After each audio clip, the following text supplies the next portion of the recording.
క్రైస్తవుల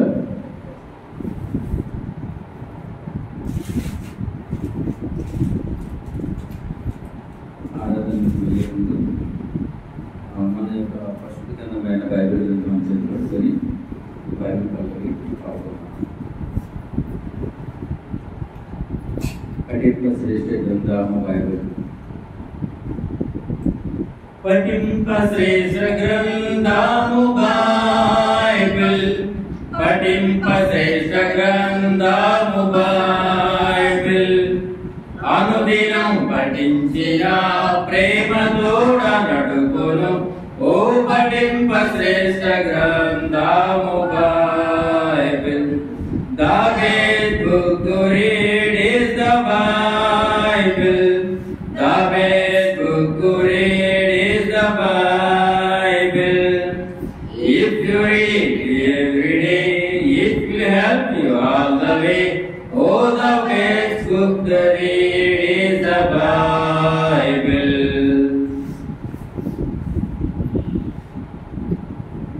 సమయంలో ఆరాధన కొరకు మనం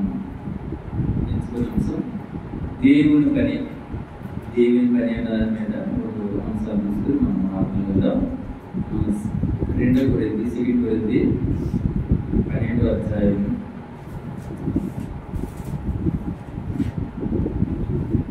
2 కొరింథీ 12వ అధ్యాయం 14వ అధ్యాయం.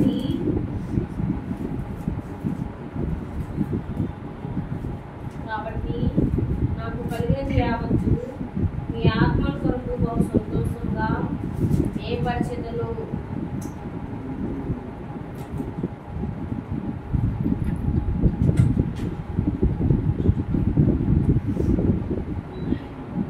కాబట్టి నాకు కలిగినది యావత్తు మీ ఆత్మల కొరకు బహు సంతోషముగా వేయపరచదేమో. నన్నును నేను వేయపరచుకుందును.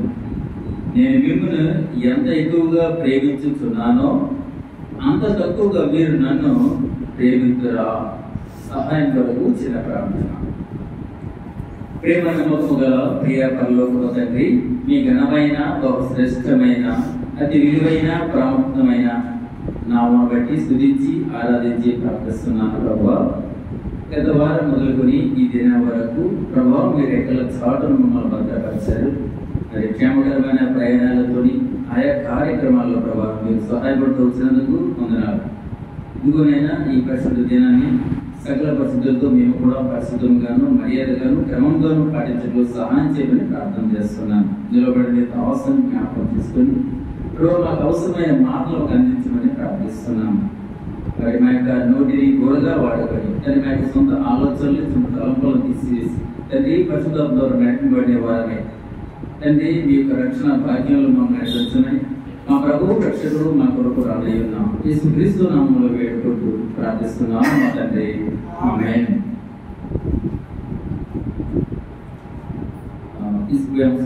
దేవుని పని. 2 కొరింథీ 12వ అధ్యాయము 15వ వచనం మనం చదువుకున్నాం. ఏంటిది? కాబట్టి నాకు కలిగేది యావత్తు మీ ఆత్మల కొరకు బహు సంతోషముగా వేయపరిచితిని.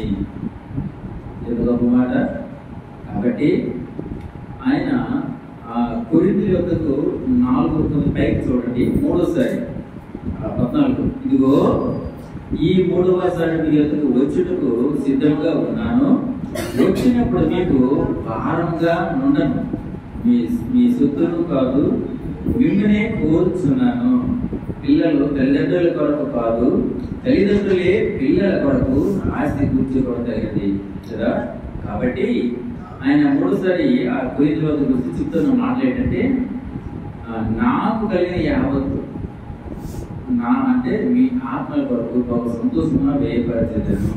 ఎవరైనా ఇంకేమిటి నన్ను నేను వేయపరుచుకుంటున్నాను అంటే నా కష్టార్జితము ఏదైతే ఉందో నేను సంపాదించుకుంది దానిని దేవుని పని కొరకు నేను ఉపయోగిస్తాను. అంతేకాదు నేను నన్ను కూడా వేయవచ్చు. అంటే నేను సంపాదించిన ఆస్తితో పాటు నేను నా శరీరము నా శక్తిని కూడా దేవుని కొరికి నేను ఉపయోగించాను అని పౌలు గారు చెప్తున్న మాటలు అన్నమాట.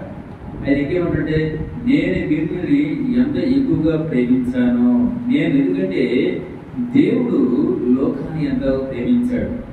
అది యోహాను 3:4 దేవుడు అయితే దేవుడు మనల్ని ప్రేమించాడు, కానీ మనం దేవుని అంత ఆయన ప్రేమించే రీతి మనం ప్రేమించలేకపోతున్నాం. కాబట్టి ఆయన ఏమంటారు చూడండి,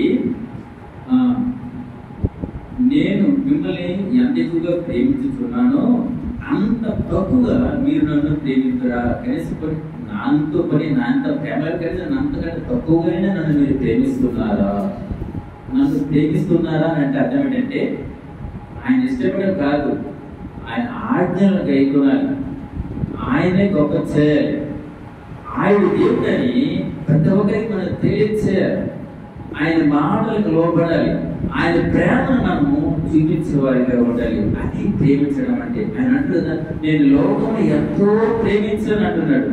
ఎంతో చెప్పలేదు కానీ మరి కనీసం మీరు కొంతైనా తక్కువైనా నన్ను ప్రేమించురా, నన్ను ప్రేమించగలరా అని దేవుడు తిరిగి ప్రశ్నిస్తూ వస్తున్నాడు అన్నమాట పౌలు గారి ద్వారా. అయితే ఇక్కడే ఇందులో 3 విషయాలు ఉంటాయి. మనం చూసినట్లయితే 15 మొదటి ఏమంటే నాకు కలిగిన యావత్తు, కలిగిన అంటే దాని కష్టార్జితం అంటే దాన్ని ఏమంటారు సంపాదన, ఆదాయం, సంపాదన. ఇంక 2 చూస్తే మీ ఆత్మ, 2 చూస్తే నన్ను నేను ఏర్పరుచుకున్నాను అంటే నా సంపాదన మరియు నా శక్తి అంటే శారీరకంగా నాకు ఎంతైతే బలం ఉందో మీరు ఎంత నా బలనంతా నా శక్తినంతా కూడా నీ కొరకంటే నేను సంపాదించే సంపదను మరియు నా శక్తిని కూడా మీకు నేను పంచిపెడతాను. ఇంకేమంటే చూడు, నేను మిమ్మల్ని ఎంత ఎక్కువగా ప్రేమించాను ఇక్కడ ప్రేమ చూపిస్తున్నాడు. అంటే నేను మిమ్మల్ని ఎంత ప్రేమిస్తాను, తక్కువే నన్ను ప్రేమిస్తున్నారా? ఆ రోజు నీకు నేను రూపాయి ఇచ్చాను కదా, కనీసం రూపాయి నాకు ఇవ్వగలుగుతావా అని అర్థం అన్నమాట. అట్లా అంటే ఇక్కడ చూడండి, ఒకటి సంపాదన ఉంది, 2 మన యొక్క శక్తిలో చూపిస్తుంది, ఇంకా ప్రేమ. ఈ 3ను బట్టి దేవుడి పని మనం చేయాలంట. దేవుడి పనికి ఉండాలంటే ఈ 3 ఉండాలి. ఉంది మన సంపాదన ఉండాలి, ఇంకా శక్తి ఉండాలి, ఇంకేంటంటే ప్రేమ ఉండాలి. అయితే దేవుడు లోకం ఎంతో ప్రేమించినప్పుడు మనం అందులో కొంతైనా ఆయన బిడ్డలుగా మనం కూడా ప్రేమించే వారిగా ఉండాలన్నది ఆయన యొక్క ఉద్దేశం ఏంటన్నమాట. అయితే దేవుని ప్రేమ పెట్టి మనం ఇతరుల్ని ప్రేమించగలుగుతున్నామా? ఇదో ప్రశ్న. చాలా మంది క్రైస్తవం అనుకుంటున్నా కానీ మరి ఆ క్రైస్తవం మన రుజువు చేయడం ఏం చేయాలంటే ఇతరులను ప్రేమించాలి, లేదా మన భార్యను ప్రేమించాలి, లేదా భర్తను ప్రేమించాలి, బిడ్డలను ప్రేమించాలి, తల్లిదండ్రులను ప్రేమించాలి, బంధువులు, చిత్రుని, ఈ సంఘాన్ని ప్రతి మనం ప్రేమించిన వారిగా ఉండాలి. అయితే ఆ ప్రేమ ఎలాంటి స్వార్థమైనది కాకూడదు. ఎందుకంటే ఆయన ప్రేమలో సత్యం ఉంది, ఆయన ప్రేమలో నీతి నిజాయితీ దాగి ఉంది. అటువంటి ప్రేమ కలిగి ఉండాలని దేవుడు చెప్తున్నాడు అనమాట. అది ప్రేమ అనమాట. అది ప్రేమ అంటే తప్ప కానీ అవసరాల కొరకు లేకపోతే మరి లోకం కొరకు మనం ప్రేమించడము అది ప్రేమ అయితే కాదు. అయితే ఇక్కడ అంటే సంపాదన, శక్తి, ప్రేమ, ఈ 3టిని ద్వారా ఏం చేస్తే దేవుని పనిలో ఉండాలంటే మనము ఆసక్తి చూపించే వారిగా ఉండాలి. శక్తి వేరు, ఆసక్తి మరి ఎక్కువగా దేవుడిని మనము ప్రేమించే వారిగా ఉండాలి. అయితే మొదటిది దేవుని పని అనగా మనం తెలుసుకుందాం. అంటే దేవుని పని, దీని సారాంశం దేవుని పని అనగా ఇక్కడ 3 విషయాలు ఇక్కడ తెలుపడి. అంటే మొదటిది ప్రార్థించుటలో. దేవుని పని అనగా అంటే జవాబు మొదటి ప్రార్థించుటలో. చూడండి అపోస్తలుల కార్యము 12వ అధ్యాయము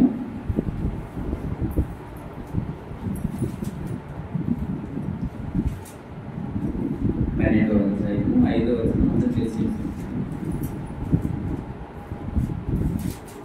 చెరసాలలో ఉంచబడును. సంఘం అయితే అతని కొరకు అత్యాసక్తితో దేవునికి ప్రార్థన చేయుచుండెను. అదే ఇక్కడ ఎందుకు మాట్లాడుతుందంటే ఇక్కడ అత్యాసక్తితో అంటే మనం మనకు శక్తి పెట్టే ఎక్కువ ఇష్టంతో మనము ప్రార్థన చేసుకోవాలి. అంటే ఇక్కడ పేరు శిరస్సులో ఉంటున్నాడు, దాంతో ప్రార్థన చేశారు. కానీ వాళ్ళు ఎలా చేశారట? అత్యాసక్తితో దేవునికి ప్రార్థన చేయొచ్చు ఉండేను. అంటే దేవుని పనిలో ఇది ఒక భాగం అన్నమాట. దేవుని పని అంటే ఏమిటంటే మనము భారం కలిగి అత్యాసక్తిని ఏం చేయాలంటే దేవునికి మనము ప్రార్థన చేసేవారు. కాబట్టి ఎందుకు ప్రార్థన చేయాలంటే మన యొక్క అవసరముల కొరకు, లేకపోతే దేవునితో మనకున్న సహవాసాన్ని మనము మనంత గట్టిగా దాన్ని ముడిపెట్టే కొరకు, లేకపోతే దేవుని యొక్క ప్రత్యక్షత, దేవుని యొక్క ప్రేమను అనేకలు మనం రుచి చూపించకూడదు. మనం ఇదేం చేయాలి? ప్రార్థన చేయాలి. ఎందుకంటే ఆయన కూడా నిరంతరం కూడా తండ్రి పార్శ్వమై కూర్చుంటూ మన కొరకు మనం రక్షించాలని, మనం కూడా ఆయనతో కూడా ఉండాలని ఆయన కూడా నిరంతరం జ్ఞాపనలతో ప్రార్థన చేస్తూ వస్తున్నాడు. అటువంటి మనం కూడాను అంటే దేవుని పనిలో ఇది ఒక భాగం ఏంటంటే ప్రార్థన చేయడం. అదే మనలో పరిస్థితులు బట్టి మనకి వీలుగా బట్టి ఇది నమ్మకార్థంగా ఒక 5 నిమిషాలు 10 నిమిషాలు చేస్తాం. కానీ ఆయన ఏమవుతుందట? అత్యాసక్తితో నువ్వు ఇష్టపడితే బాగా ఎందుకంటే ప్రార్థనతోనే సమస్తము కూడా సాధ్యపడుతుంది. కానీ ఈ దినాల్లో మనము ప్రార్థన పక్కన పెట్టి వ్యక్తుల పైన, ఆయా ప్రదేశాల పైన, మరి ఆయా సందర్భాల్లో మనము వారిపై ఆధారపడుతూ ప్రార్థన మనము నిలబెట్టిస్తూ వస్తున్నామేమో మనం పరీక్షిస్తాం. ఈరోజు మనం ఆరాధించే ముందు అవును నేను ప్రార్థన పట్ల అత్యాసక్తి కలిగి ఉంటున్నానా? నిజంగా నేను ప్రార్థిస్తున్న దేవుడు నా మొర పెట్టుకుంటే తప్పకుండా మన సమాధానం వస్తుంది. అప్పుడు దేవుడు మనం ఆరాధించట్లో అర్థం ఉంటుంది. అంటే దేవుని పనిలో ఇది ఒక భాగం ఏంటంటే ప్రార్థన. ఈ మొదటి ప్రార్థన. ఈ రెండో మనం చూసుకున్నట్లయితే ప్రకటించటలో రోమిల రాసిన పత్రిక 15వ అధ్యాయము, ప్రకటించుటలో 15వ అధ్యాయము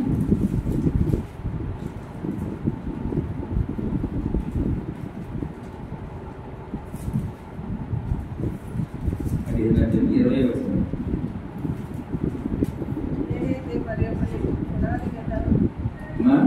నేనైతే మరి ఒకరి పునాది మీద కట్టకుండు నిమిత్తం ఆయన గురించిన సమాచారం ఎవరికి తెలియజేయబడలేదు. వారు చూతురనియు వినేవారు గ్రహించురనియు రాయబడిన ప్రకారం క్రీస్తు నామడిగిన చోట్లను సువార్తను ప్రకటింపవలని మిగిలి ఆశ గలవాడనే ఉండి అలాగన ప్రకటించింది. చూడండి, ఫస్ట్ ఏముంది? నేనైతే మరి ఒకరి పునాది మీద కట్టకుండా నిమిత్తము. అంటే ఆల్రెడీ పునాది ఉంది, మరి పునాది మీద పునాది వేయడం ఏం ప్రయోజనం? పునాది మీద గోడ కట్టాలి కానీ పునాది తీసుకెళ్ళాలి.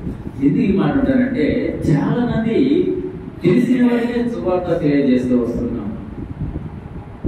మరి అన్ని ఎరిగిన వాటి మనం చెప్పడానికి మనం ప్రయత్నిస్తున్నాం.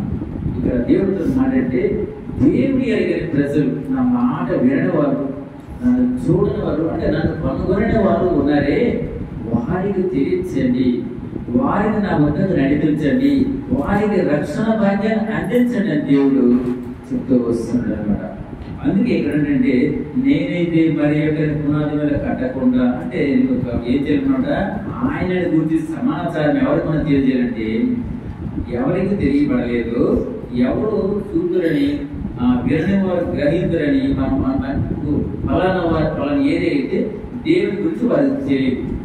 ఆ దేవుని గురించి అవగాహన లేదు కాబట్టి వారికి దేవుని గురించి వివరిద్దాం, దేవుని మాటలు చెప్తాం, వారికి రక్షణలో నడిపిద్దాం. అటువంటి ఆలోచన కలిగి ఇంకేంటే క్రీస్తు నామమైన చోట్లను, అంటే ఎక్కడైతే ఆయన యొక్క సువార్త లేదు, ఎక్కడైతే యేసు ప్రభు అసలు ఆయన తెలియకుండా ఉంటున్నారో అటువంటి వారి దగ్గరికి ఏమైనా చేయాలంటే ప్రకటన చేయాలన్నమాట. అదే మిక్కి ఆశ గలవాడనే ఏంటి అలా చూడు, ఆశ వేరు అక్కడ అత్యాసక్తిలో వాళ్ళు ప్రార్థన చేస్తారు. ఏంటంటే మిక్కిలి ఎలాగంటే మిక్కిలి ఆశ కలిగి, అంటే ఆశ గలవాడై అలా ప్రకటన చేయడానికి ఇష్టపడుతూ వచ్చారు. మరి దినాల్లో సువార్త చేయటము అంత సులభం కాదు. బైబిల్ అయితే చెప్తుంది, బైబిల్ వాక్యం చెప్తుంది, కానీ కాదు. ఇంకో మాట బైబిల్ చెప్తుంటే నన్ను వెంబడించండి అంటున్నారు. మీకు నేను విడిచిపెట్టిన అంటున్నారు. ఆమె ఏం చెప్తారంటే నీ భార్యను, నీ భర్తను, ఇంకా నీ తల్లిదండ్రులు, నీ పిల్లల్ని, బంధువులు, నీ స్నేహితుల్ని అందరిని విడిచిపెట్టి ఎవరైతే నా శిలువను వెంబడిస్తారో వారికి రక్షణ పెట్టిన వారే నా లోకాన్ని చూస్తారని వాటికి ఎంత కష్టమైన మాట. అలాగే ఇక్కడ కూడా ఏముందంటే ప్రకటన సువార్త మనం చెప్పిన ఈజీ కాదు, కానీ ప్రకటించాలి. ఎందుకంటే పౌలు గారు మాట అంటే నేను బ్రతికితే ఆయన కొరికే బ్రతుకుతాను, ఒకవేళ చెడిపోతే ఆయన కొరికే చెడు. అటువంటి తీర్మానాలుగా అంటే ఆయన పౌలు గారి కాదు కానీ ఈ బైబిల్ చూసుకుంటే చాలా మంది భక్తులు కూడా అటువంటి తీర్మానంతో వారు దేవుడి వైపు చూస్తూ అనేక ఆయన వద్ద నడిపించడానికి ఇష్టపడుతూ వచ్చారు. అయితే వారికి శ్రమలు కలగలేదా? కలిగి వారి శ్రమలు, బాధలు, చివరిగా వారు ప్రాణాన్ని కూడా కోల్పోయే స్థితిలోకి వచ్చారు. మరి మనం రీసెంట్ గా చూసుకున్నట్లయితే మరి బ్రదర్ ప్రవీణ్ పగడాల్ గారు కూడా ఆయనకు కూడా అటువంటి మరణమే. ఆయన కూడా ఎందుకు ఆయన ఆ విధంగా చంపిస్తారంటే ఉదాహరణ చెప్తాను వినండి. ఒక వ్యక్తి తప్పు చేస్తున్నాడు, నేను గద్దించాను, నేనే అయ్యా నువ్వు ఆ పని చేయడం కరెక్ట్ కాదు అని నేను గద్దించాను, లేదా ఆ విషయాన్ని నేను నలుగురికి తెలియజేస్తున్నాను. మొదటి ఆయన గద్దించాను, వినలేదు. అప్పుడు నేను వేరే ఒక చెప్పాల్సి వచ్చింది. ఈ రకంగా ఆయన యొక్క గొప్పతనం, ఆయన యొక్క పేరుకి భంగం కలిగింది. అప్పుడు ఆయనకి ఏమొచ్చిందంటే నా పైన వేసం వచ్చింది, కోపం. నన్ను అడిగేవాడా, నా గురించి మాట్లాడేవాడా, అసలు నేనేంటి అని అహంతోనే ప్రవీణ్ గారిని చంపేస్తారు. ఆయన బైబిల్ ప్రకారము ప్లస్ ఏంటంటే దేశం యొక్క అస్థితి అసలు ఈ కొన్ని సందర్భాలు ఎలా వస్తాయి, దేనికి వస్తాయి దాన్ని పరిశీలించి పరిశోధించి ఎవరైతే దాన్ని తయారు చేస్తారో వాళ్ళ దగ్గరికి వెళ్ళి మాట్లాడటం వారికి భయం కలిగింది. ఇలాంటి వాళ్ళు ఉంటే మన ఆటలు సాగవు, ఇంకా మన రాజకీయం కూడా నడవని అని చెప్పేసి ఆయన్ని చెప్పాల్సి వచ్చింది. అప్పుడు యేసుక్రీస్తు ప్రభువునైతేనేమి, ఆయన శిష్యులైతేనేమి, కానీ మరికొంత భక్తులైతేనేమి అదే విధంగా చెప్పడం జరిగింది. ఆయన శిష్యులు ఎవరు కూడా సహజమైన పొందలేదు, అందరు కూడా హతసాక్షులు అయిపోయారు దేవుని కూడా. కాబట్టి ఈ మాట చూస్తుంటే సువార్త, సువార్త అంటే మంచి మాట, మంచి మాట. మనం ఎవరికైనా మంచి మాట చెప్తే వాళ్ళకి ఇష్టం ఉండదు, వెంటనే అంటారు వెళ్ళవేందుకు చెప్పేవాళ్ళంటారు. కాబట్టి ఇక్కడ దేవుడు ఏమంటే దేవుని పని అంటే మొదటిది ఏంటంటే ప్రార్థించాలి. ప్రతి క్షణం ప్రతి అవసరంలో ఉండాలంటే ప్రార్థన పనులుగా ఉండాలి. రెండోది ఏమంటే ప్రకటించాలి, అంటే శుభార్త చేస్తున్నాము ఉండాలి. ఇది దేవుని పని, ఇది మన పని కాదు, దేవుని పని.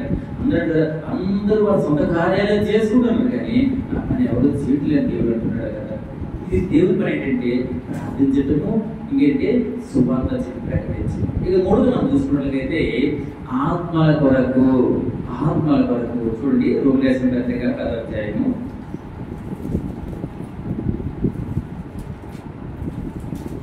1వ వచనం. సహోదరులారా, ఇశ్రాయేలీయులు రక్షణ పొందవలని నా హృదయాభిలాషియు వారి విషయమే నేను దేవునికి చేయు ప్రార్థన ఉన్నవి. అంటే ఇక్కడ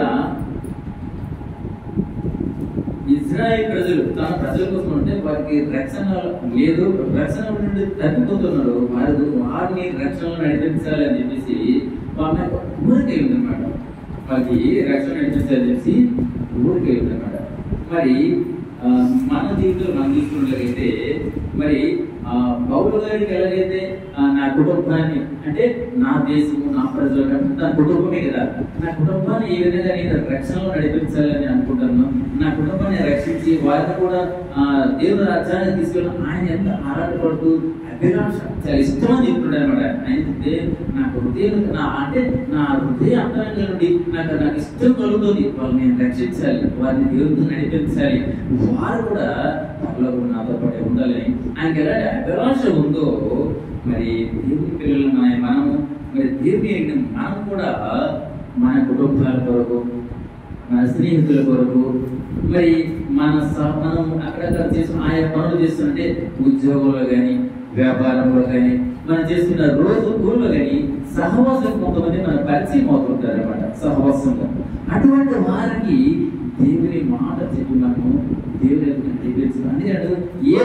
చేయాలనుకున్నా ఫస్ట్ ఏంటి, మనం ప్రార్థనతో మొదలు పెట్టాలి. మొదట ప్రార్థన చేసి ఆ మాటలు దేవుని ఆయన ముందు పెట్టి ఆయనకి ఇష్టమైతే తప్పకుండా దాన్ని ఆయన రుజువు చేస్తారన్నమాట. అందుకే మీరు ప్రార్థనతో మొదలుపెట్టి మీరు ఏం చేయాలంటే ప్రకటించాలి. ఏమిటంటే యేసుక్రీస్తు ప్రభు యొక్క మన జనం గురించి, మరణం గురించి, మరియు ఆయన యొక్క పునరుత్థానం గురించి మనం ఏంటంటే ప్రకటన చేసేవారుగా ఉండాలి. అదే సువార్త. అప్పుడే వారు దేవుని రావడానికి ఇష్టపడతారు. అప్పుడే వారిని అంటే వారి ఆత్మల కొరకు మనం ప్రార్థించి రక్షించేవాడిగా మనం ఉండాలని దేవుని ఉద్దేశం.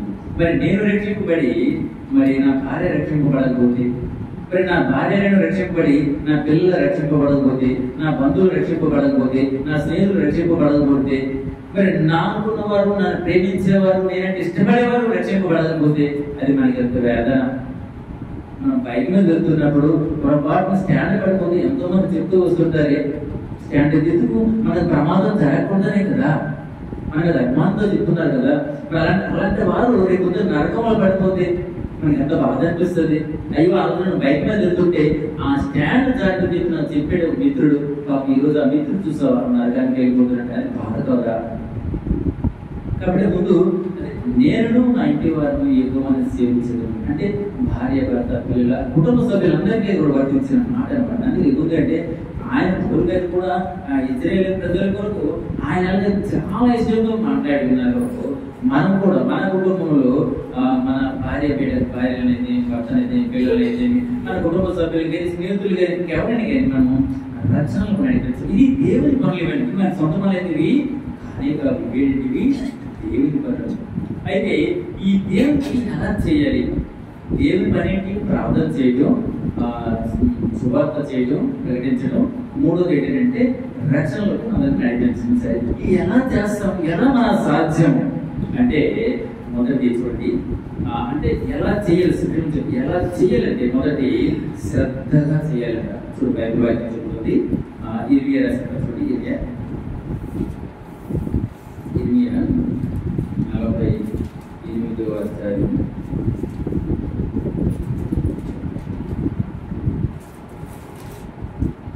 48వ అధ్యాయం 10వ వచనం చూడండి. యెహోవా కార్యమును అశ్రద్ధగా చేయవాడు అంటే ఎందుకంటే అంటే అంటే దీని అర్థం ఏంటి? యెహోవా అంటే దేవుడికి ఎలా చేయాలా? శ్రద్ధగా మనం చేయాలంట. ఎలా చేయకూడదు? అశ్రద్ధగా మనము చేయకూడదు. ఒకవేళ చేసి ఏమవుతుంది అంటున్నాడు? శాపం పొందించుకుంటాం మనమే. ఈ వ్యాధులు ఎక్కడి నుంచో రావు, ఈ బాధలు ఎక్కడి నుంచో రావు, ఈ సమస్యలు ఎక్కడి నుంచో రావు, మనలో నుండి ఇవన్నీ మనకి వస్తూ పీడిస్తుంటాయి. అప్పుడప్పుడు చిన్న చిన్న మొట్టికాయల ద్వారా మళ్ళీ దేవుని వైపు మనం తిప్పడానికి దేవుడు ప్రయత్నం చేస్తూ వస్తున్నాడు. కాబట్టి ఆయన పని ఎలా చేయాలి? మొదట మనము శ్రద్ధగా చేయాలంట. కనుక చేయాలి అంటే ఎలా చేయాలంటే ఈదులు మాట్లాడారు చూడండి. ఈశ్వర పత్రిక శ్రద్ధగా చేయాలి. ఎలా చేయాలంటే ఈశ్వర పత్రిక ఈదు 3వ అధ్యాయము 4వ వచనం ఎలా చేయాలి చూడండి. మన రక్షకుడైన దేవుని యొక్క దయను మానవుల ఆయన ప్రేమను క్షమించాలి. 3:14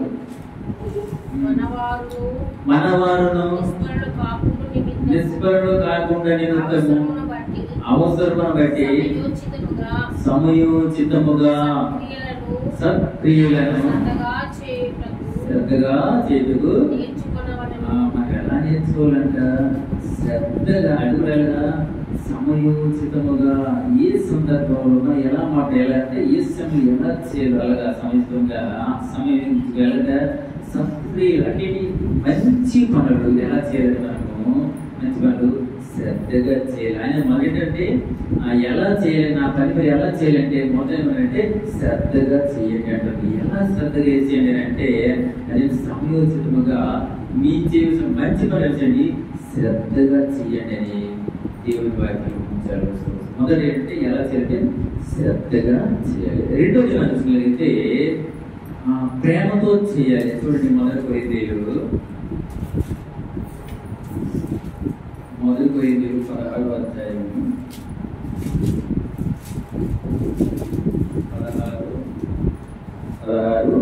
14 వచనం. మీరు చేయు కార్యములన్నీయు ప్రేమతో చేయుడి. మీరు చేయు కార్యములన్నీయు ప్రేమతో చేయాలి. ఎలా చేయడం? మొదట శ్రద్ధగా చేయాలట. రెండోది ఏంటి? ప్రేమతో ప్రేమ కలిగి చేయాలి. ఎందుకంటే ఆయన అంటున్నట్ట, మీ అందరు నేను ప్రేమిస్తున్నానని చెప్పాడు. ఆయన ఉండనని చెప్పలేదు, అందరినీ ప్రేమిస్తున్నాడంటే ఆయన ప్రేమలో ఉన్నట్టే కదా. ఒక ఆయన నేను అందరికి సేవలకి 1000 రూపాయలు ఇచ్చానంటే మన దగ్గర ఖర్చులు ఎంత కొంతమంది ఉంటాయి కదా, మరి ఉన్నదని మనం కూడా ఖర్చు పెట్టాలి కదా.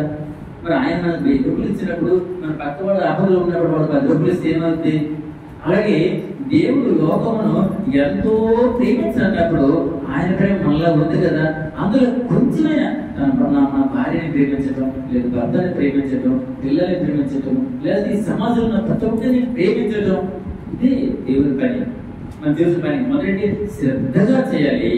రెండోది ఎలా చేయాలంటే ప్రేమతో. అంటే చూడండి, ఏ కార్యం చేసినా ప్రేమతోనే చేయాలని చెప్తున్నాడు. 14 కదా.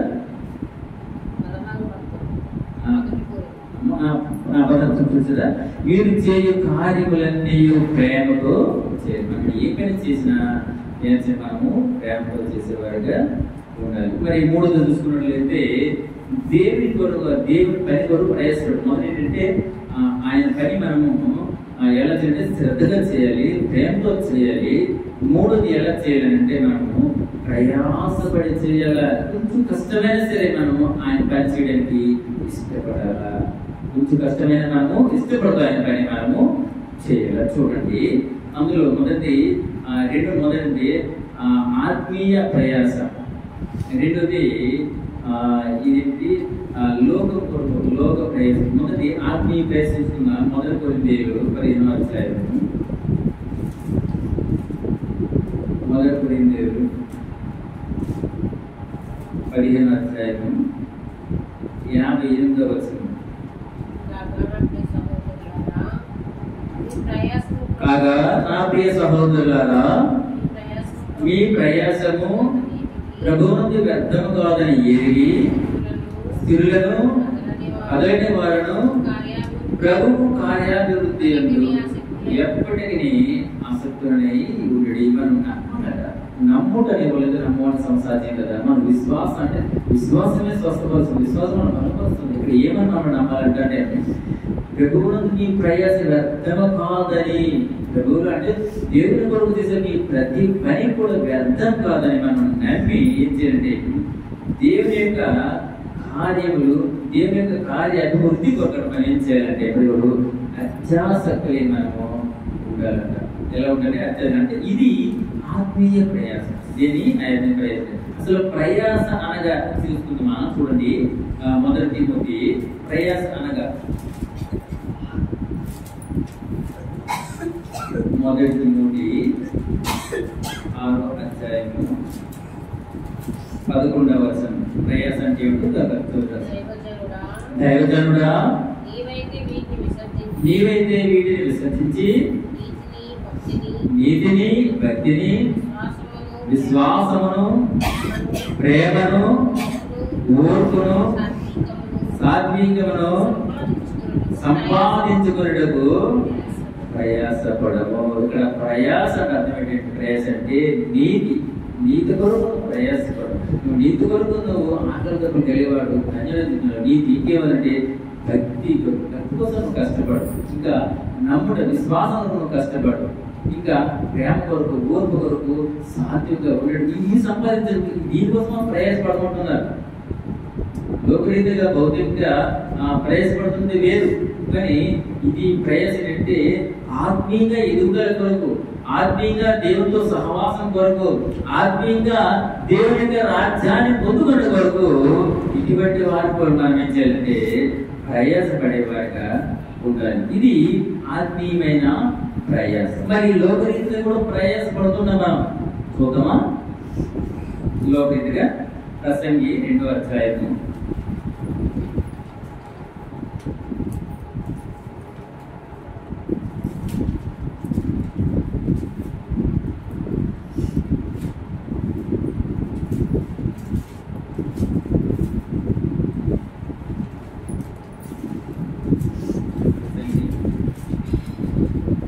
2వ అధ్యాయము 18వ వచనం. సూర్యుని కింద నేను ప్రయాసపడి చేసిన మా సూర్యుని కింద నేను ప్రయాసపడి సూర్యుని క్రింద నేను ప్రయాసపడి చేసిన పనులన్నింటినీ నా తర్వాత వచ్చేవానికి నేను విడిచిపెట్టవలనని తీసుకుని నేను వాటి యందు అసహ్యపడితిని. ఇంకా మొత్తం చదవమ్మా. వాడు జ్ఞానం గలవాడై ఉండునో బుద్ధిహీనుడై ఉండునో అది ఎవరికి తెలియదు. అయితే సూర్యుని క్రింద నేను ప్రయాసపడి జ్ఞానం చేత సంపాదించుకున్న నా కష్టఫలం అంతటి మీదను వాడు అధికారి అయి ఉండును. ఇది వ్యర్థమే. చూసారా? ఎందుకంటే వాడు జ్ఞానం గలవాడు. సూర్యుడికి ఎంత కష్టపడుతుడు వీటిని నా తర్వాత వచ్చేవారు ఎవరు? మన తర్వాత వస్తారు మన వారసులు. ఎవరు వస్తారు? మన వారసులు. కొడుకు కానీ కూతురు కానీ మన వారసులు వస్తారంటే ఎంత కష్టపడుతూ కొంతమందికి జీతం లక్షల్లో వస్తున్నా ఇంకా ఎక్కువ రావాలని ఆశపడుతూ వారు దేవునికి విరుద్ధమైన పనులు కూడా చేస్తూ వస్తున్నారు. అది ఎంత కష్టపడుతున్నాడు. కొంతమంది డబ్బు సంపాదించాలని సరైన నిద్రని ఎరగలేని స్థితిలో ఉంటారు.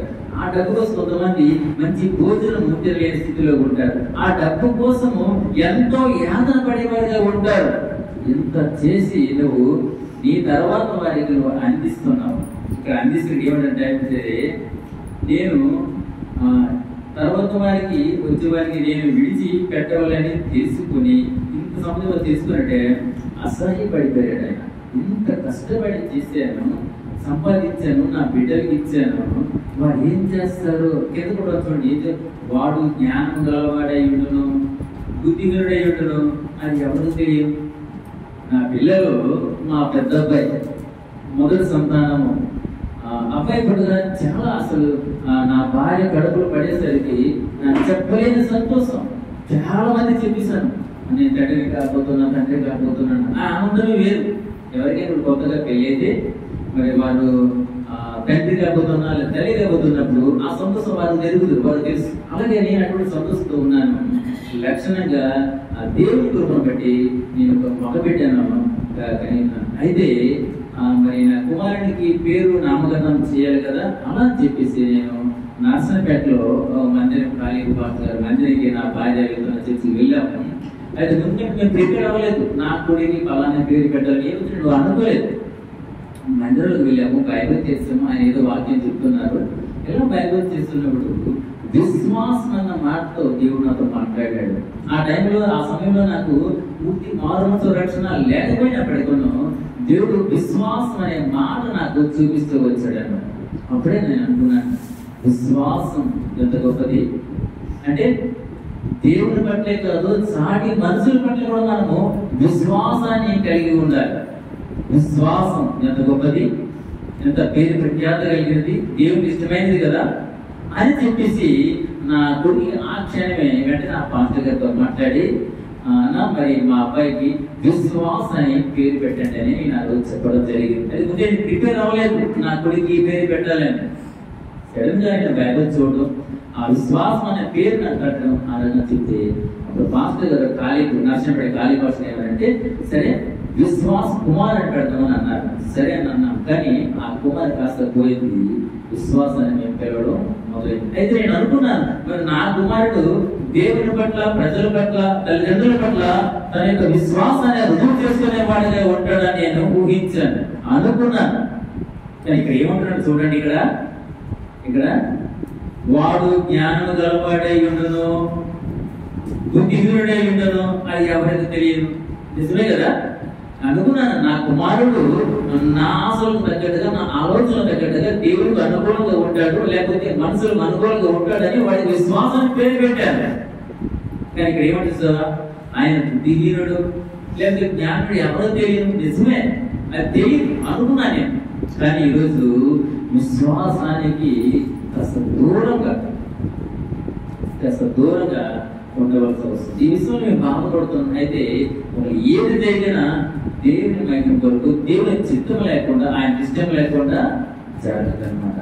అలాగే అయితే సూర్యుని కింద నేను ప్రయాసపడి జ్ఞానం చేసి సంపాదించగా నా కష్టార్జం అంతటి మీదను వాడు అధికారి ఉంటాడు. ఎంత కష్టపడి ప్రయాసపడి చెప్పి మనం ఎంత యాతన పడి సంపాదిస్తున్నాము.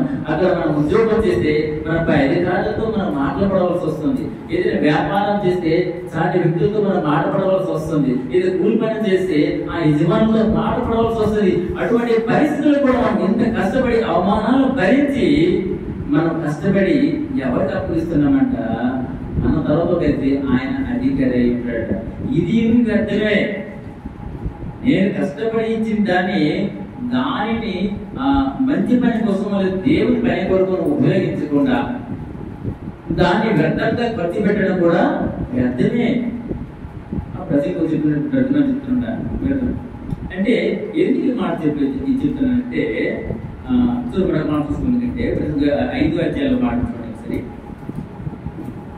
5వ అధ్యాయము 15వ వచనం చూడు. వాడు ఏ ప్రకారంగా తల్లి గర్భం నుండి వచ్చునో ఆ ప్రకారంగానే తాను వచ్చినట్లే దిగంబరిగానే మరలా పోవును. తాను ప్రయాసపడి తీసుకునే దానిలో ఏదైనా చేత పట్టుకుని పోడు. అసలు వచ్చిన ప్రకారంగానే మరలా పోవును. గాలికి ప్రయాసపడి సంపాదించి దాని వల్ల వానికి లాభమేమి? చూసారా? అంటే ప్రయాసపడండి. మీరు చేసిన అంటే ప్రభువునందు మీ ప్రయాస ఎప్పుడు కూడా వ్యర్థం కాదు. మీరు దేవుని యొక్క కార్యాభివృద్ధికి మీరు ప్రయాస పడుతున్నారా? దేవుని పని కొరకు మీరు ఉపయోగపడుతున్నారా? అది ఎప్పుడూ వ్యర్థం కాదు. ఇది ఆత్మీయమైన ప్రయాస. కానీ లోకంలో లోకరీతిగా మనం ప్రయాస పడితే మనము నానా రకాల పనులు చేసి ఎంత కష్టపడి ప్రయాసపడి మనం డబ్బు సంపాదించి మన పిల్లల చేతికి పెడితే ఆశలతో వారు పిల్లలిస్తే వారు దానిని అంటే వారు ప్రయోజకులుగా అవుతారు. అలా దానికి విలువనిస్తారు, లేకపోతే దానిని విలువ లేకుండా చేస్తారు. మనకి ఏం తెలుసు? మనం అనుకుంటున్నాం, కానీ అలా జరగదు. ఆయన అంటారు కదా, ఎవరికి ఏం తెలుసు ప్రసంగిపోతాడు. కాబట్టి మన ప్రయాస ఎలాగంటే ప్రభువునందు ఈజీగా చెప్తున్నాడు. అందరూ వారి వారి సొంత కార్యాలు ఏం చేసుకుంటున్నారు, కానీ అతను ఎవరు చింతలు కంటున్నారు. కాబట్టి మనం కూడా ఈరోజు ఆరాధించి మనం కూడా ఏం చేయాలంటే దేవుని పనిలో ప్రయాస కలిగి ఉండి మనం ఆరాధించే వారిగా ఉండాలి. ఎలా ఉండాలి? మన ఆరాధన వ్యర్థం కాకూడదు. మన ఆరాధన ఆయనకి ఇష్టంగా ఉండాలి. మన ఆరాధన ఎవరైనా మా ఇంటికి భోజనానికి వస్తే మనం ఉండేది ఆయన ఇష్టపడి తినేవాడిగా ఉండాలి, వాడికి తృప్తినివ్వాలి.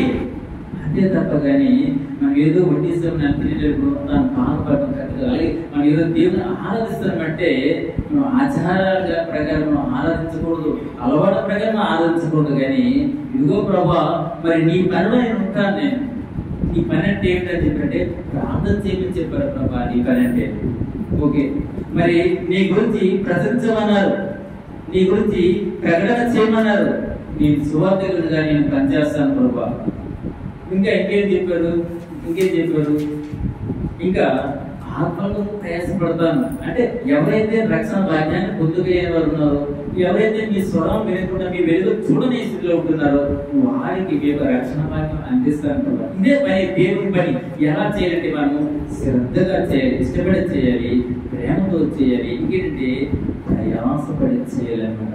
ప్రభువును మీ ప్రయాస వ్యర్థం కాదని దేవుడు చెప్తున్నాడు. కాబట్టి మనం ఆరాధన చేసే ముందు ఆయన పని మనము జ్ఞాపకం చేసుకునేవారి. ఆయన పని అంటే ఏం చేయండి? ప్రార్థన చేయటం, ఆయన గురించి మనం ప్రకటన చేయటము, మరియు ఆత్మలను మనము రక్షించటం. ఎలా చేయాలంటే శ్రద్ధగా ప్రేమలో ప్రయాసపడి మనం చేస్తూ ఆయన మనము ఆరాధించిందిగా దేవుడి వాక్యాన్ని దీవించుకుంటాం.